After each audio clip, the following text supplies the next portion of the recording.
So, welcome V Srinivasan, CEO and founder of Profectus Capital. We've had the opportunity of talking to him earlier. We're talking to him again to understand his journey in the last few years, both on business and people, and the way forward for Profectus, as well as what his advice is going to be for the young CEOs and especially the startup CEOs, and including me. With that, very good morning to you, KV. Good morning, dear Prashant. It's a pleasure to talk to you again. So, could you tell us what did your company do so differently to be a company of employees' choice in such a short time frame? Prashant, honestly, I don't think we did anything different. But what we have really done is to diligently stick to the basics of people management and followed through with certain basic principles of open communication, transparency, giving respect to the employees, irrespective of their cadre and position within the organization, and so on and so forth.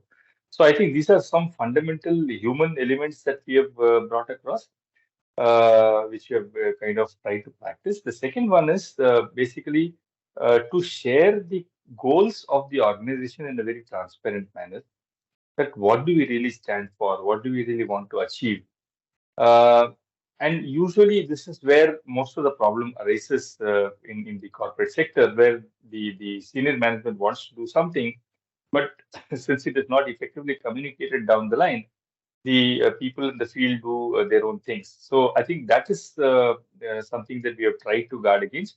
But having said that, it's always a difficult journey to be 100% perfect in this matter.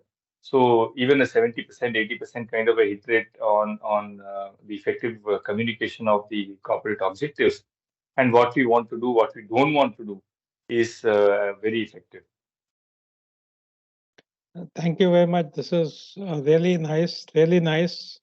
I was having a conversation this morning with the CEO of a startup, and he's struggling with some of these things. So I think your advice and your sharing of experience is going to be very helpful for a lot of startup CEOs as well as CEOs of established companies. My next question is that what is your vision for the business and people? When we even before we started Profectus, the first thing that we did was to sit down and write down our vision statement, and that has remained the way it is for the past almost 7 years now, which is to be a partner in progress to the country's MSMEs, which basically means that we need to be a partner, we need to help them progress, and the customer segment is well defined as the MSME segment, and that's it. And this is something that we articulated, and this is something we try to explain to each and every employee of ours, uh, especially when we do the induction. I make it a point to talk to every single person who comes and join this organization and to tell them what this vision is and what does this vision actually mean and how do they bring this across into their day-to-day working. And this kind of an open communication helps them to figure out what are the boundaries within which they need to act and what are the kind of objectives that the company has and how they can contribute to this. So this is something which is very critical. As far as the employees are concerned, I think at some stage we would like to be recognized among the employers of choice in this country, maybe in the top 20 or 25. But I think we'll have to do a fair amount of work to get to that kind of a position. While we have started off pretty well, to maintain the enthusiasm, to maintain the kind of adherence to the basic value systems of the company is a continuous job, and we have to keep on getting improvement done there at all points, or points of time. What has been the secret of the success of Profectus? in a market which is quite cluttered. There are a lot of NBFCs, but Profectus has succeeded like nobody else.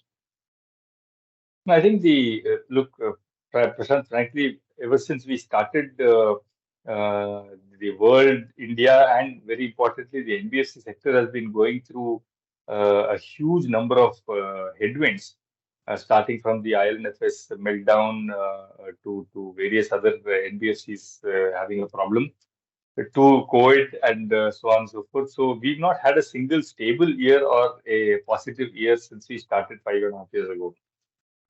In spite of that, we have made significant amount of progress today. We are looking at an asset size of almost 3,000 crores and reasonable amount of profits and stuff like that. And very importantly, an extremely stable middle to senior management in terms of people. I think in a way, I would say that God has been very kind to us. But I think one of the reasons we have chosen to we kind of find ourselves in this place is the fact that, as I mentioned to you at the very start, that we are simply stuck to the basic principles of how to do business. We have not tried to change the world, but we said that look, when you are approaching business as well as people management from a fundamental first principles, you can't go wrong. So take care of the important factors and ignore what is not important. Don't get swayed by what someone else is doing. So long as our objective is clear and we are very steadfastly holding on to that, and we know the paths very clearly, I think success is something that will keep coming. So every year we have been articulating the overall vision in a broken down manner to say that this year we will achieve this, next year we will achieve that, and try to focus the people's efforts in a manner that we achieve that particular year's goals, and very importantly, communicate that in a language that they understand, and also communicate what does it mean for them at an individual level. That's what's in it for me. Question gets answered every year to everybody, so that they align their own individual efforts to the organizations, and that's broadly what I had to say on this on the journey so far. That is absolutely great. Have you seen a quantitative impact of employee engagement on performance of your branches? See, very clearly, I think while scores are what they are, I think it's very important to see the correlation between the scores across branches, the way you engage with the branches and their performance, right? I'll give you an example. We had one branch, I don't know if to name it, but we had two branches which were actually enormously potential branches, but they simply weren't performing at all, and they were a big problem for us. And then we went back and figured out what was the problem, and then we slowly used this entire employee engagement part of it and this communication part of it as tools to bring up the branches up to speed. And today I'm happy to say that one of them is a top performing branches and the other one is fairly closely behind.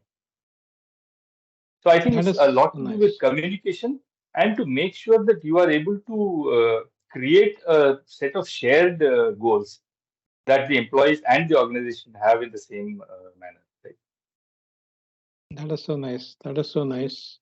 And how would you define your leadership style? If I were to borrow a terminology from transactional analysis, I'll call myself a nurturing parent.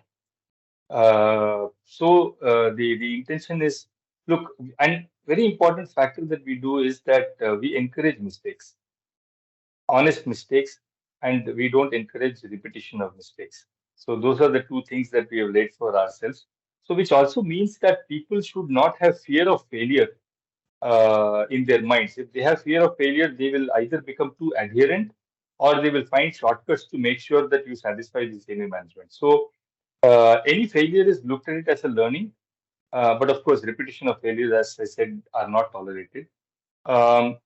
Now, what we have done is that we have launched, to give you an example, an innovation program whereby teams are encouraged to share business ideas or other ideas which are significant in terms of innovation, which could give us a huge head start in the marketplace or an advantage in the marketplace. And if those projects are successful, whatever profit the company generates out of that, we share with the employees. And if there is a loss, we say that the loss will be entirely borne by the company and there will be no implication on the employees. So this removal of fear of failure is something that helps people to think on their feet and think more like entrepreneurs rather than as pure employees, which are basically limited by their departmental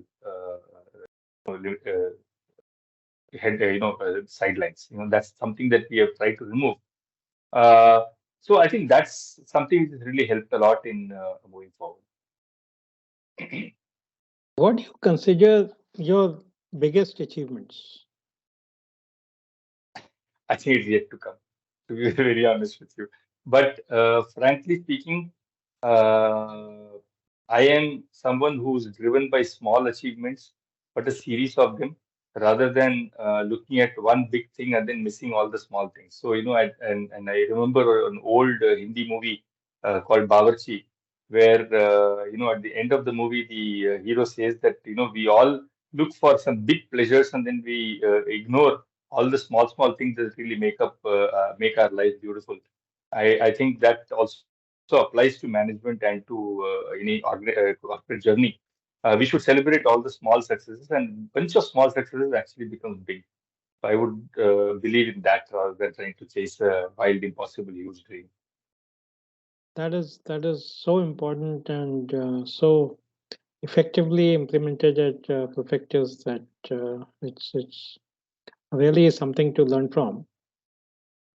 What will be your advice to CEOs and founders and entrepreneurs?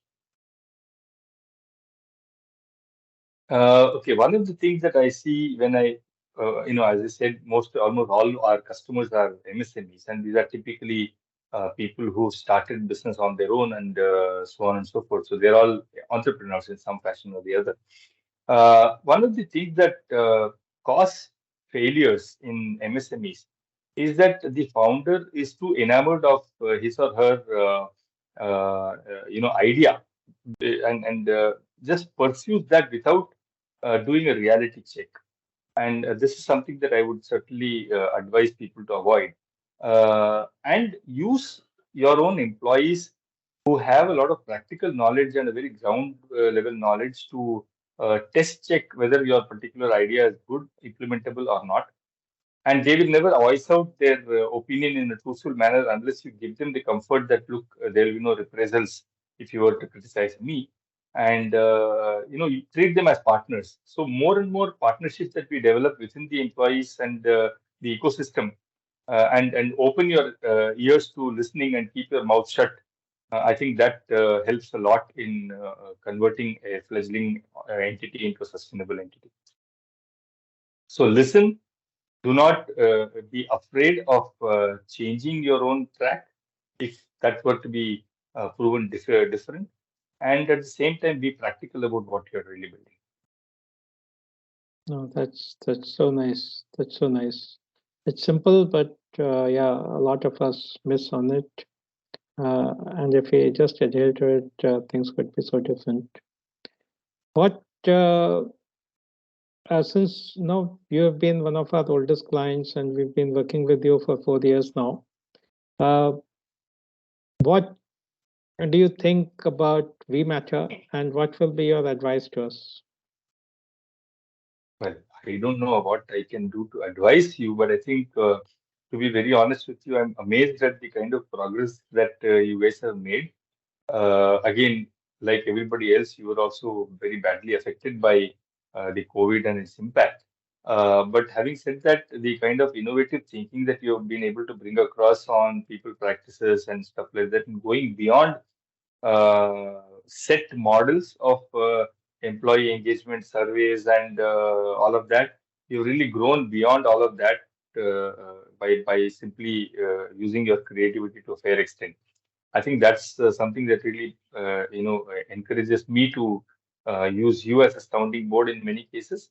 And I think I'll also say that the way the employee engagement surveys have actually helped out Profectus specifically is that we have really tried to take help from your professional advice on how to interpret this course, what does it really mean to us, and then implement an action plan based upon the feedback that has been received to the employees. I think that is something that's really helped a lot. But overall, I would say that you guys are professionals to the core. Thank you very much. Thank you very much. So, what are the 3 words that you will use to describe V Matter? As I said, I think I used 2 already. One is innovative, number 2, professional, and the third one is transparent. Thank you. Thank you very much for your kind words. Thanks a lot. And we will try and live up to the expectations set by you and our clients. So this was V Srinivasan from Profectus, and there's a lot to learn from him. And I've been learning a lot from him, and part of our success, we owe it to him. So please go through his interview, uh, use it for your own learning, and watch out the space for the next interview. Thank you, KV. Thanks a lot. My pleasure, Prashant.